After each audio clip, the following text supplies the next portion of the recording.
Have you lost someone dear to you? Is there a message you must deliver to a departed soul? I'm Nicole, and I guarantee to connect you to any spirit willing to talk to you. Energy can never be destroyed. It only changes form.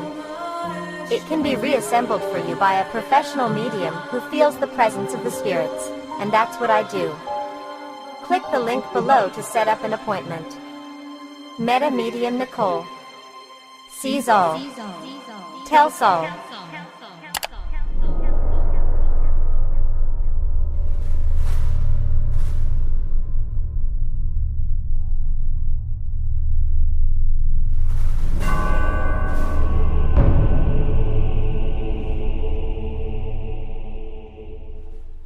She doesn't know how to use an apostrophe, but you think she can contact Horace? Even if she has all the powers she claims to have, there's no way the Horace we knew and tolerated would condescend to talk to someone who hasn't learned basic punctuation. Don't be an elitist, Jack. It's really unattractive to women. I have absolutely no interest in attracting women. And whether I'm elitist or not, you know Horace was. This is true. He was an arrogant, snobbish prick. He'd never talk to apostrophe abusing Nicole. Look, Annie, he was terrified of people when he was alive. What makes you think he would suddenly become more courageous in death? He's not showing up in any room with a bunch of people in it. Well, maybe not. I remember one of the first times he came to my place in Tempe, the one I shared with Bonnie. He was fine when he was vacuuming my place, but when a bunch of my friends arrived with wine coolers, I told him to put the vacuum away and sit down with the rest of us. I could actually see him sweating, and it wasn't from being tired out from pushing the vacuum around. He was still something like healthy 20 years ago. I texted him so no one else would know what I was saying. I told him it was okay if he wanted to leave. I never saw him looking so relieved. He shut his phone, made up a totally lame excuse, and he bolted. Yeah. That sounds exactly like Horace. So I think he would be okay if he were the star of the show and nobody could see him. He hates to be seen. Spirits are invisible and all, so... How about you just accept that you're having some odd hallucinations? See if you can get some counseling or some meds and get on with your life. You have a husband and a kid of your own now. You just... Look... You don't have time for melodrama.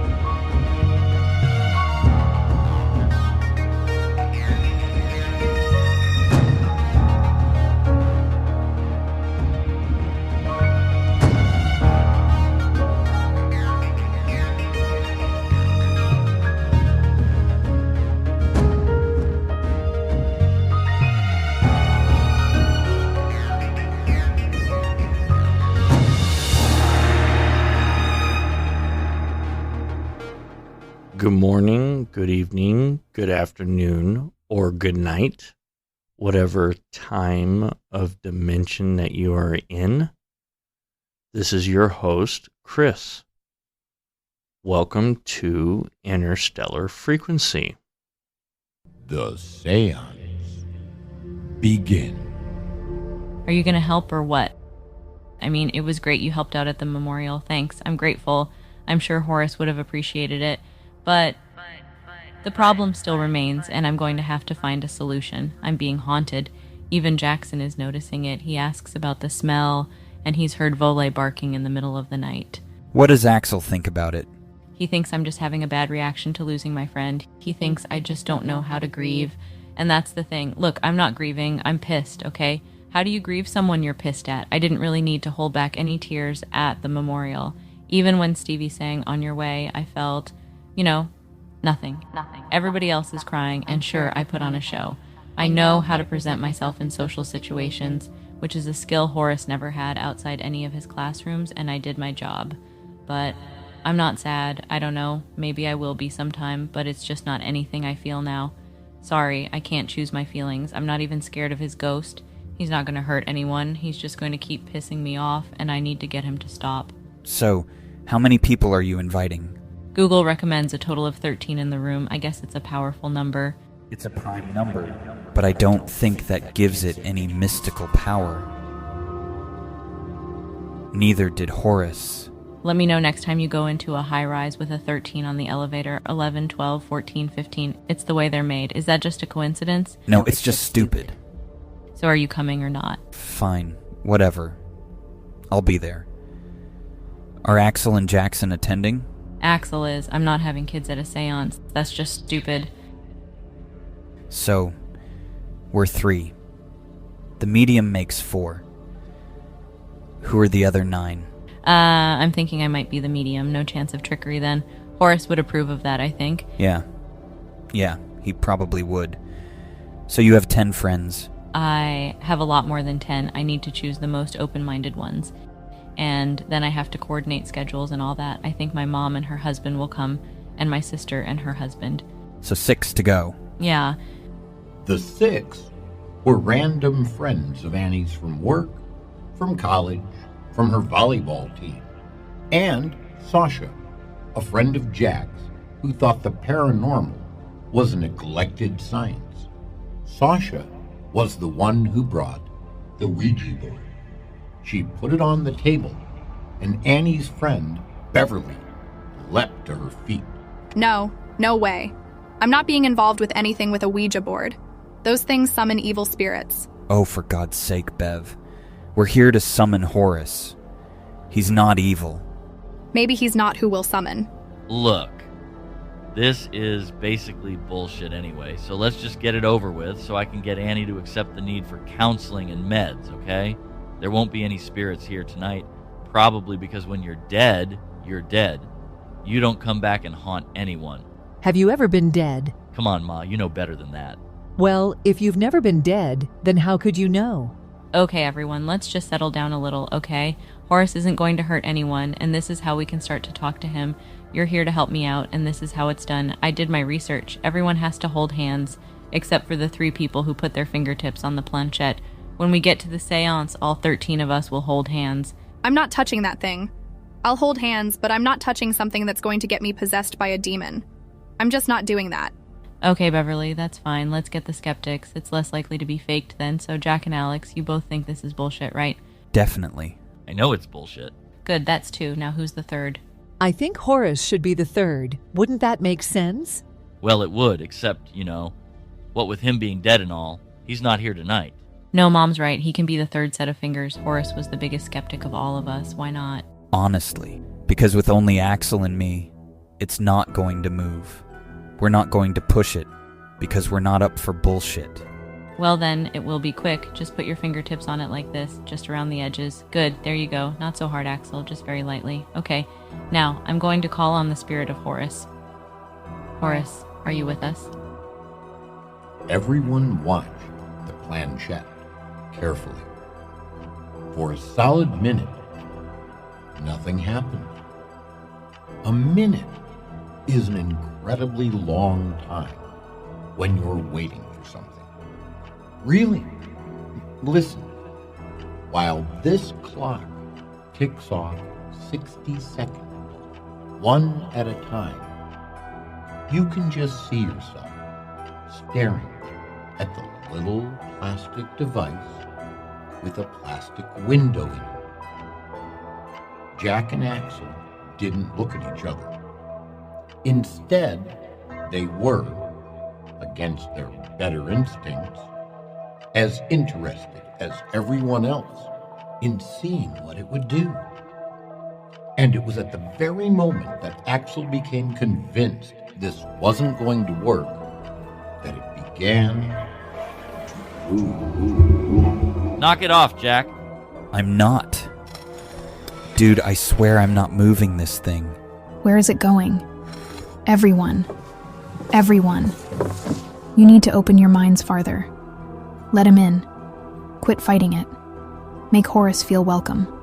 Horace has never felt welcome anywhere in his life. Well, his life is over now, Annie, so maybe... Axel stopped talking.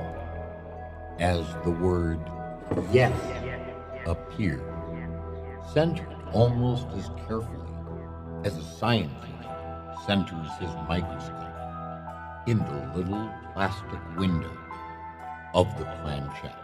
Holy fuck.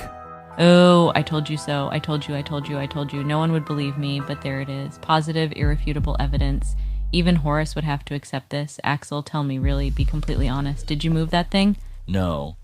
I would love to tell you I did, because I don't want to blame Jack. He's a nice guy, but I really didn't think he would pull something like this. Hey dude, don't blame me.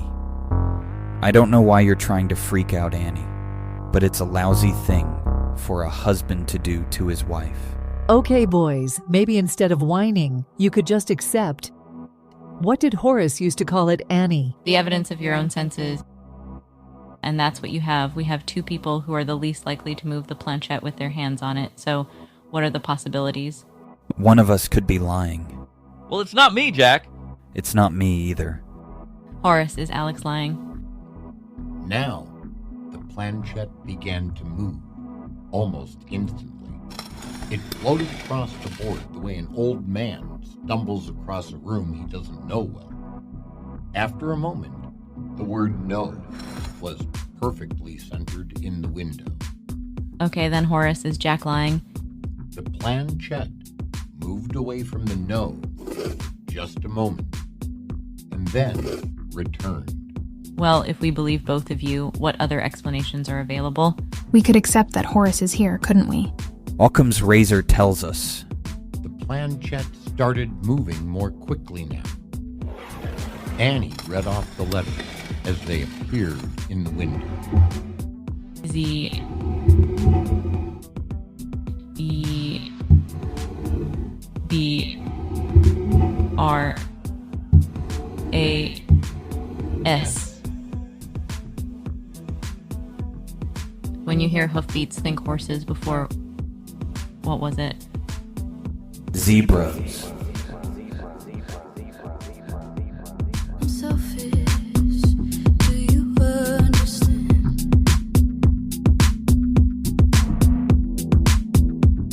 I'm desperate to hold your hand.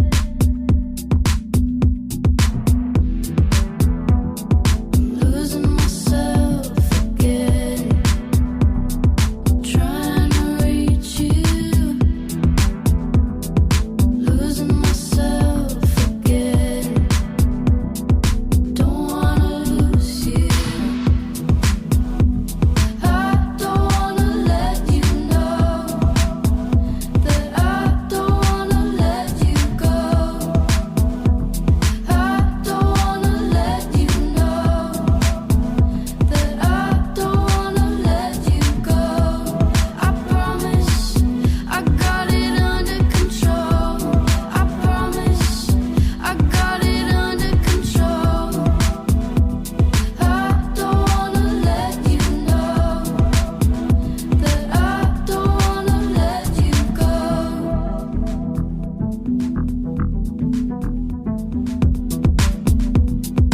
Making a fool of myself, watching you slip away.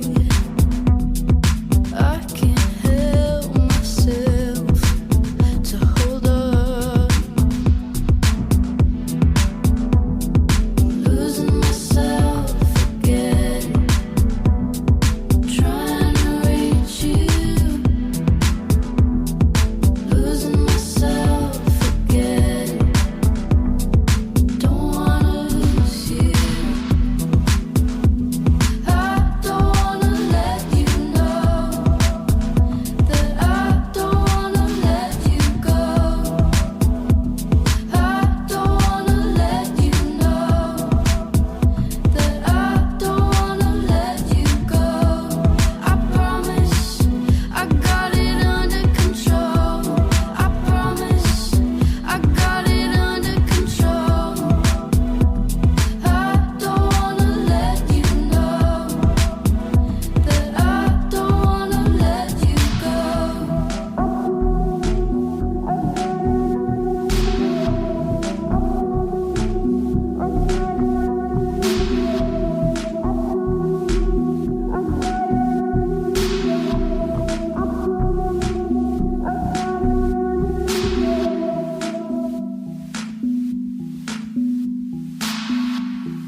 Hey.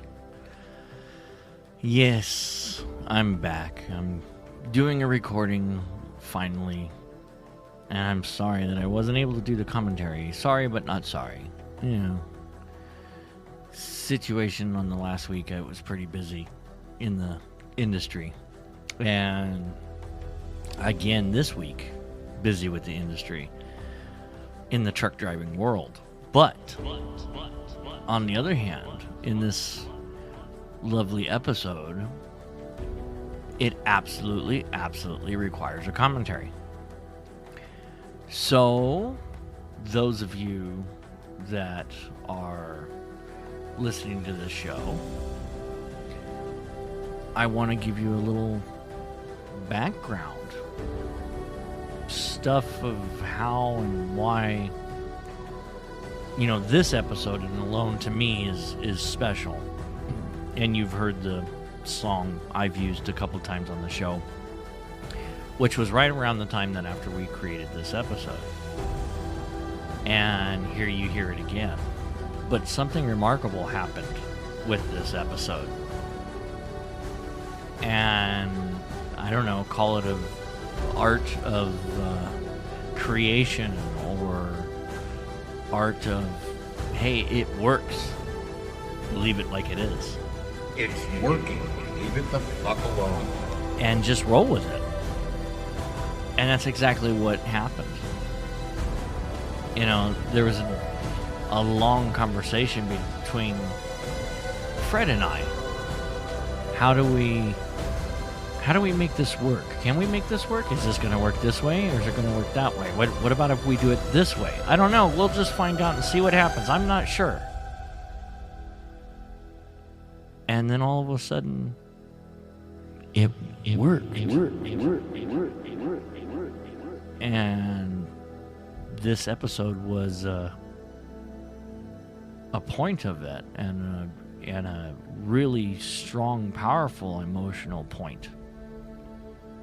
And every time I hear it, it kind of gives me chills. I get like little goosebumps. Call me a nerd, call me a freak. I don't care what. But it, you know, pulls on the heartstring of mine. That's for sure. I hope it did for you.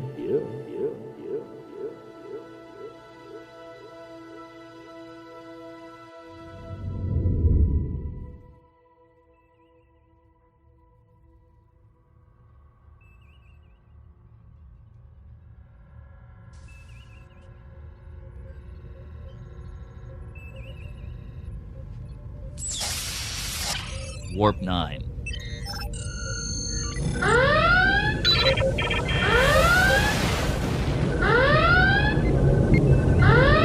Computer, cancel red alert.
I'm going to let you guys in on a secret. It's a little creator secret. And those of you that listen to this are now going to be a part of that, and you're going to understand something. And you're probably going to turn around and listen a little bit more careful on this show.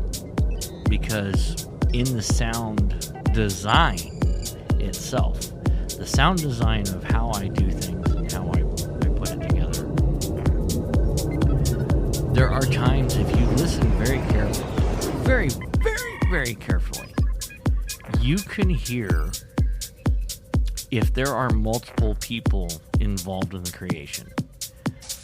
I do little sound Easter eggs that usually only someone that is in the creative world is going to hear that and go, wait, what? Why did you do that? Wait, what? And it's going to draw their attention. So, this commentary that I'm giving you is really how do you describe it? It's kind of like a manual to the show, my show, that I've been doing for the last 2 years or however long it's been lasting now and doing it. And I'm going to give you a little bit of a background behind this. Every now and then, when both me, Fred, Jenner, any others that are involved in my show, that when I do a creative art or a creative collaboration with someone else involved, I will throw little Easter eggs inside the show where it's in the sound, where if you listen carefully, and I mean very carefully, not too much behind of what I'm speaking of, but within the music, inside the music, inside the sound of the echoes, and inside little areas of the design in sound and frequency in itself. I'll layer it on ways where sometimes it happens accidentally, and I'm not making this up. I'm dead serious. Sometimes it will happen accidentally, and it would be like, oh, I want to get rid of that. I want to throw that away. That doesn't sound right. And it's like, no, stop. And in this episode alone, Fred and I had an argument. Well, it wasn't an argument at all. By any stretch of the means, it wasn't an argument. It's like, no, wait, we were doing this part, and it was the music that you hear towards the end of this episode. When we were working on it together, I was here at Fred's house, and we were sitting there going, okay, we got to do this Séance episode, and we got to add this, and we got to do this, and we got to make this feel really real, that you're there in the room and you're experiencing this with them, the story as it unfolds. And as that happens, we got done putting the sound design behind it, right? As we did that, as we had put the sound design with the little, sliding of the planchette and the Ouija board and oh God, there's so much Easter egg behind the music and the sound design. And I'll get there. I'll get to it. This one particular part that we were working on was towards the end with the music. And we had the instrumental music without the voice overlaying it. And as we put it together, we had adjusted volume levels a certain way, and we did a mistake. It was not a planned mistake. And it wasn't, I shouldn't say planned mistake. It was not a planned, what do you call it? A planned operation of, okay, this is what we're going to do. We're going to do it this way.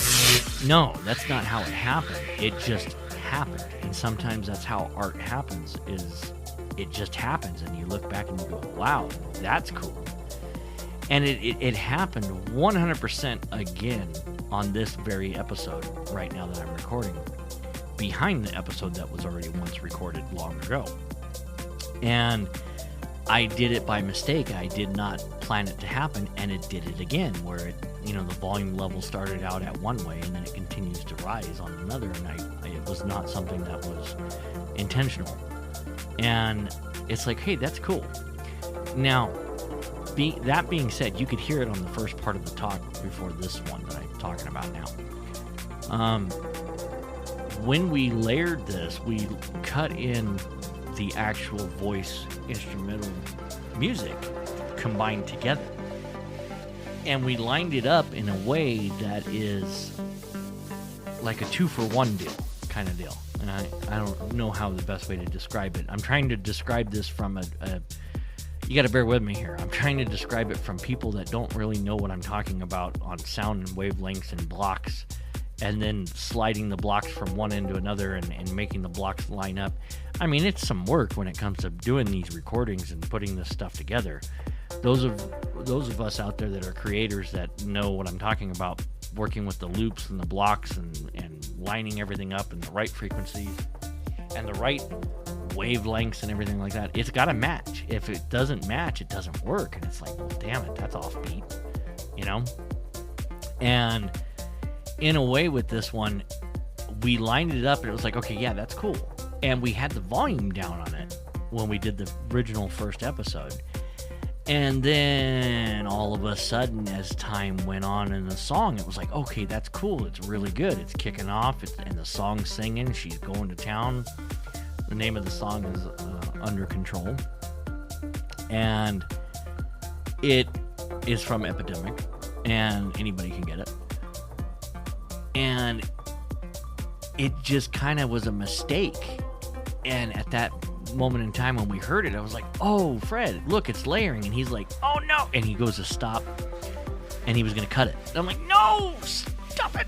Don't touch it. Don't even think about touching that. Leave it alone. Don't fucking touch it. Leave it the fuck alone. And we argued for a moment. He's like, no, it's messed up. And I'm like, no, it's not. Listen, there's two of us doing this. This is like an afterthought situation. Like, this is afterthought of it happening. And no, man, look, there's two of us doing it. There's two brains behind the keyboard. We're both sitting here working on this.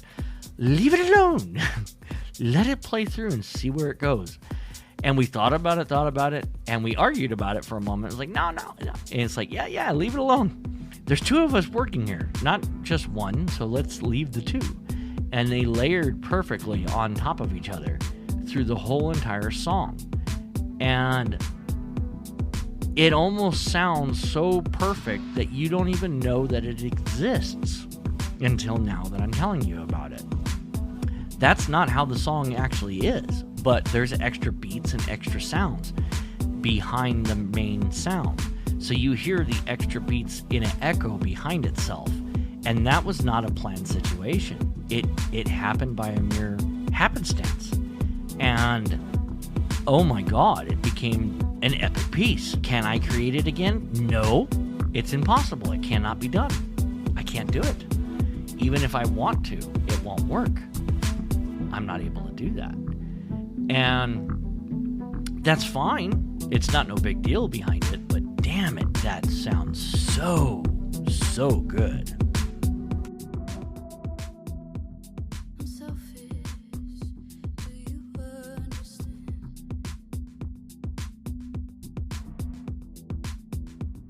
I'm desperate to hold your hand.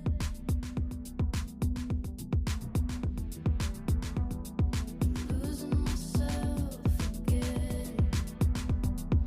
Trying to reach you.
there's another piece behind this, and actually there's several pieces behind this episode created, and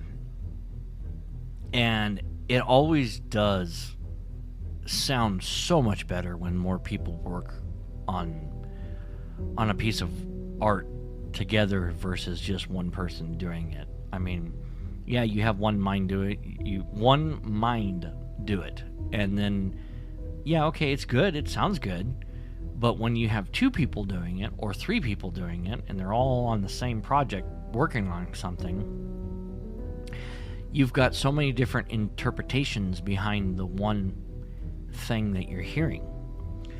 And I just realized after listening to this and recording this right now that when you hear Fred talk about in that 1 minute, that's 60 seconds of talking, in that 1 minute, it is damn near 100% very close. As far as I can count it by the seconds, watching the ticker on the time ticker thingy. It's called a clock. Logic. Watching it count down. Actually, it's counting up, not down. Watching it count up, it's almost exactly 60 seconds of time going from when the time starts in 60 seconds all the way to the full minute. And in that 60 seconds, there is a lot of information behind that 60 seconds. And it almost, to me, experiencing it now, almost seems like an infinity, which is a scary thought to think about. That if really 60 seconds is an infinity, we're beyond infinity and to beyond, right? I mean, I don't even know how to crunch that number, honestly. Yeah, that's really shocking to think about, because within that 60 seconds, there's a whole lot of words that were spoken within that 60 seconds of Fred talking and what took place and the clock and everything in the background. And it's really got an eerie vibe feel to it. It's like, wow, this is so cool. And yeah, there's a little bit of designs behind that and sound design and everything that we did to make it work. But then there's also some accidents that took place that it's almost like the universe jumps in and says, I'm going to add this into the episode and just make this work. And I'm going to put my universe spin on it, and the time lines up with what you're talking about or something, you know? And it's just so bizarre how that works. As well as some of the other stuff, we had went back and forth on the voices, and we're gonna change the voice here, we're gonna change the voice there. No, we're gonna do it this way. No, we're gonna do it that way. We're gonna make it sound this way, sound that way. And we went around and around and around and around on that. And there's all those voices that you hear are not by any stretch of the means the same voice. Okay. They are the same voice. Let me rephrase that. The sound design of what we used and how we changed the sound of the voice talking, those are not the same design on each one. Each one is unique to that moment in time. And I had talked with Fred about that. It's like, no, we got to do it this way. We have to do it this way. And I was very, very anal retentive on that, I believe is the correct word. I could be wrong, I'm not sure, but I was very much like, no, this has to go this way. We have to do it this way. There's a purpose, there's a reason, there's a rhyme. Could I sit here and tell you what that is now? No, I really don't understand why I did it that way. But each variable of frequency sound, if you were to turn around and line it up, and I swear to God, the people that are behind, the supercomputers and what's it called, the guy, the big white, God, the people that do the analyzation of audio files that work for the government. Big white. I'm pretty sure if they sat there and looked at it, they would sit there and go, yeah, no, that's not the same person. Wait a minute. No. Wait, it's close. No, that's not the same. And it would really mess with their system. Like, it would probably really, really mess with their system. So did I scramble the audio file? Yes, I did. Did I mess with some algorithms in the system? Yes, I did, and I purposely did that. Okay, yeah, this sounds bizarre. People may understand what I'm talking about, others may not, and it's okay. I'm just talking. I did do certain things on purpose for certain ways of certain things because of the AI algorithms, and I wanted it to be unique. So I did do certain things on certain ways, and I did add Easter eggs. Can they lock it down and target lock it? No. It would be very hard for them to do that. Are they going to be able to get the replica of that exact individual, or where did that come from? Probably not. It could be, kind of, but they're not going to be able to get the same wavelengths, same stuff. I was messing with frequency, okay? Hence the show, Interstellar Frequency. I'm messing with the frequency, okay? And I really like frequencies. And so I'm going to play with them. And I'm going to play a lot with the frequencies. If you listen carefully, you're going to hear it. But it's a special type of frequency. I won't mess with too deep bass frequencies, but I will mess with high pitch frequencies. I'll make it noticeable if you listen carefully.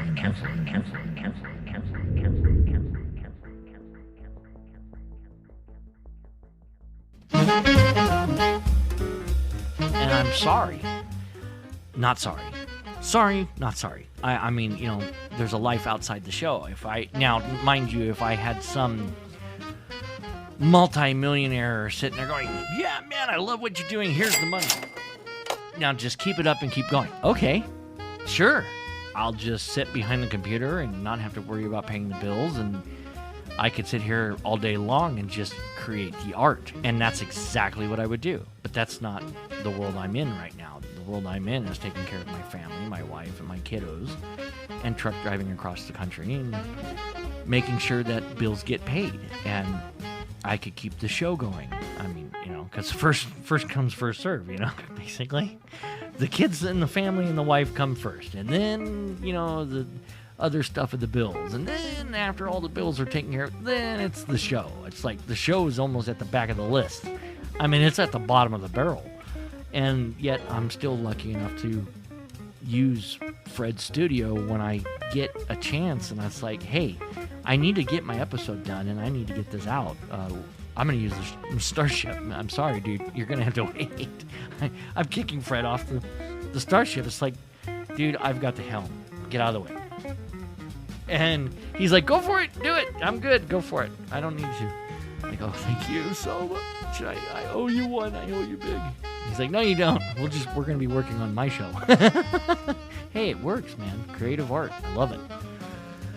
So I want to get ahead, and I'm trying to get ahead on the show so that way I have another round of episodes out, but it's falling behind on me. I'm as you can tell, I'm not ahead, and that's okay. I will go with the flow of whatever time of dimension that I'm in, and you guys are going to join me, and I appreciate it, and all that stuff. So I've got 2 more behind this one. There's more to the story, and cross your fingers and knock on wood, or do whatever you got to do. Light a candle, or I don't know. Pray to the frequency gods. I don't know. With something that everything lines up in a way of the wavelength of frequency. That everything will line up in a way that I could be able to sit down for a moment and get maybe 2 good episodes back to back put together and ready to launch in the next 3 to 4 weeks from now. So that way I can, take care of what I need to take care of behind the truck and not have to worry about, I gotta do a show. No, it's ready to go. So there you go.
This is Interstellar Frequency.